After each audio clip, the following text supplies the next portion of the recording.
So I've mentioned my garden of friends in my other videos, and I want to talk about what happened on the day of my surgery. So prior to my surgery, I had organized with a friend that she would take me to hospital, but I had also reached out to other friends because I didn't want to weigh too much on this one person or take too much of her time. If, she also has children, she has a husband, but there's family obligations that can always come up. So I actually had two other backups and just two other people that I could call in the evening to come get me. So, or even to take me to my surgery.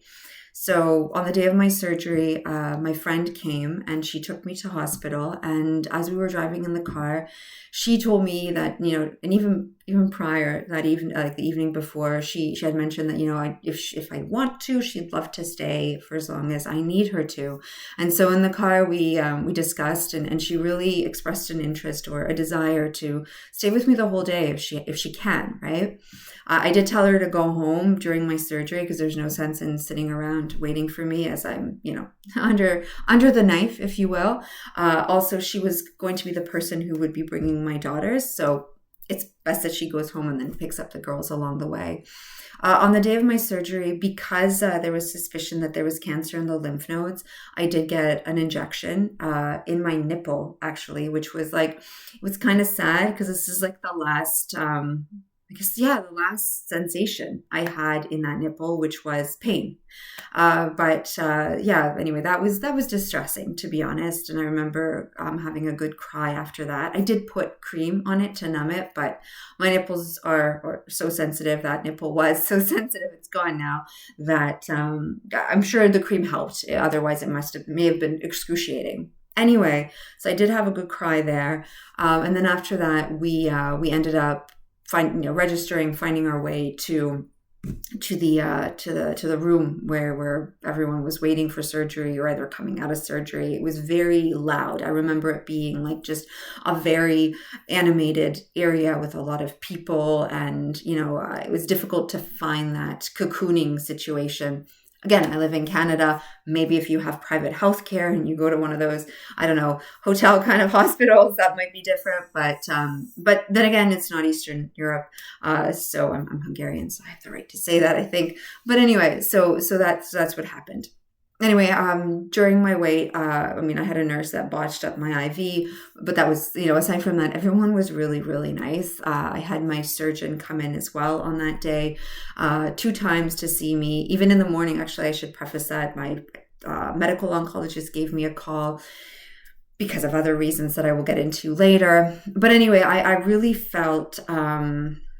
I felt safe, if you will. I was, and I felt at ease. I remember going to the washroom prior to my surgery and just saying goodbyes, saying goodbye to that breast and, taking that time to thank it for breastfeeding my children, for being there, and apologizing that I didn't appreciate it when it was there. But, and then...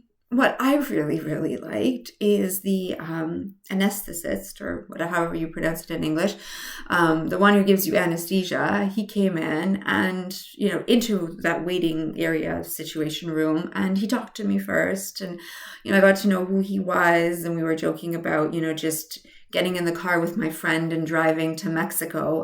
I live in Canada. That would be a very long drive, but it was nice. And then I saw this nurse that came, and she told me that she's also going to be in theater with me.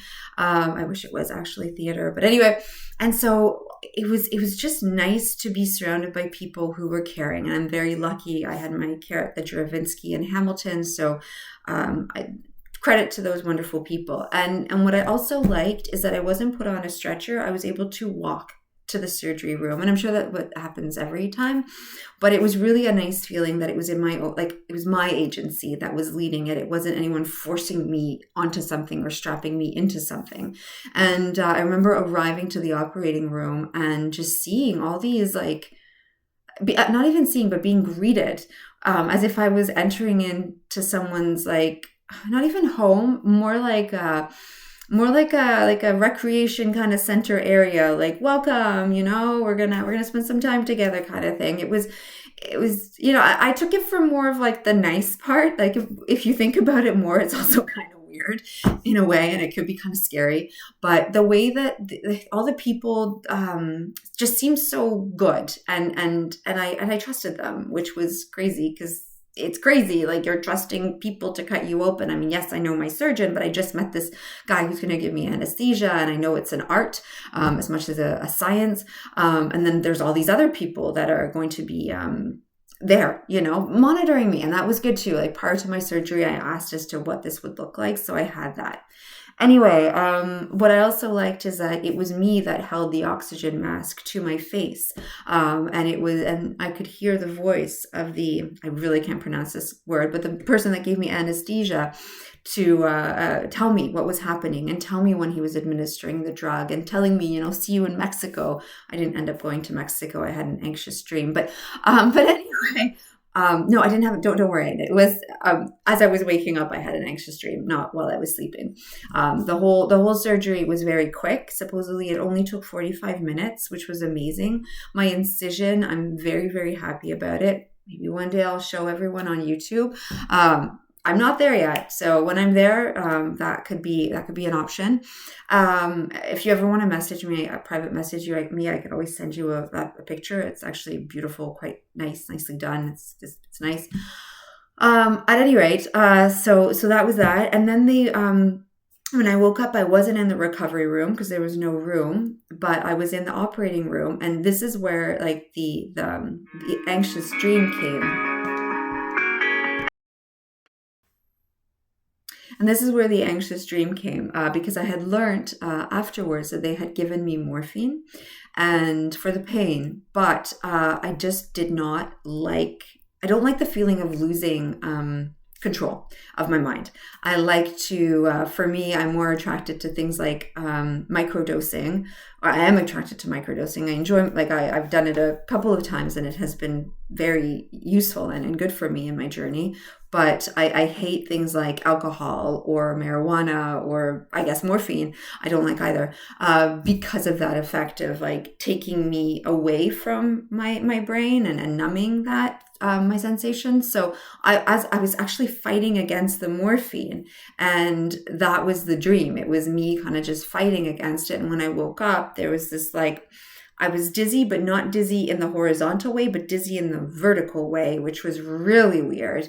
And it just got worse and worse and worse. At any rate, I pushed through. I did not allow them to give me any more morphine. And there were 3 things I needed to do. I forget 2. I remember one. One of the things I needed to do to be released on that day was to walk, to prove to the nurse that was looking after me that I can walk. And so I did. I walked, and I was still sick, and I was going to throw up. I was nauseous. It was terrible, but I walked, and I did not vomit. I walked. And so my children told me later on, and it was interesting because they came to visit me, and they were looking at me funny as if I was weird, and I couldn't understand why. And supposedly my voice had completely changed, but I didn't hear it. Like, I couldn't hear the sound that they were hearing. For me, I was hearing my normal voice. I was like, yeah, I'm talking slower. I was talking very slow, and I had to close my eyes as I was talking because everything was so dizzy vertically. But I didn't hear what they heard, which was so weird. And again, this is goes back to my point of hating numbing my brain. I like to be aware. At any rate, so that was something. The dizziness was something, but I was able to walk, and I even walked out of the room, of that area where I had been put. And what was also really funny, and I should say that, is that I wasn't aware of the noise. So I mentioned that when I arrived into that not waiting room, but that room prior to surgery, and with all those people, and it was so loud, I didn't hear any noise. And it was funny because my eldest told me that, in fact, there was someone that was having an oxygen issue in not the room, but just on the other side of our curtain. So there were actual crises happening, but I was so out of it because of the morphine. At any rate, I was able to walk out. I was able to walk to my friend's car when she came and picked me up. I did not sit in one of those, what is it called? Fauteuil roulant wheelchairs, because I I could not. I would not be. I wouldn't have been able to survive the motion sickness that I was still experiencing. And then we came home, and when I slept, I used wedge pillows to sleep. And I had, I wouldn't say a great night, but I also had a drain that was attached inside of me, which was kind of freaking me out. But all in all, I mean, I had a pretty easy time given the magnitude of surgery that I had.